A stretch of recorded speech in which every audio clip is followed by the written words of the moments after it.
Welcome to Zwida Media. If you're new to this channel, please subscribe. Don't forget to like, comment, and share. Here's a new video for today. Enjoy.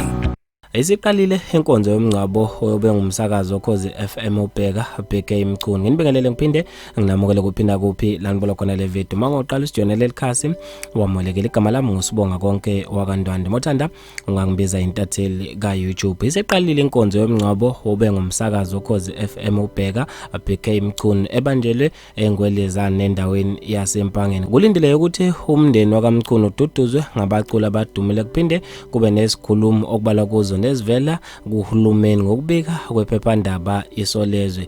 Lezi ndaba zokudlula kwalesilomo somsakazi ngolesibili zashiya abantu abaningi beshaqele kuze kube manje balokhu bewafake njalo amazwi enduduzo bewabhekise kuwo umndeni wakaMchunu. Bafethu ke lezi indaba ezibhlungu endlela emangalisayo ngizofisa mina ukuzwa ukuphala kwakho khona lapha kwi-comment section. Nathi njengezwide media sithi dudu emndenini wakaMchunu abangani awuza kwabo kanye nezihlobo. Sengathi ke umoya wakhe ubheka ungalala ngokukhulu ukuthula. uNkulunkulu abaphe umusa bathobeke amanxeba. Sizolokhu sentathe sinibeke njalo ngakho okuqhubekayo ngalo udaba lakhe uBK.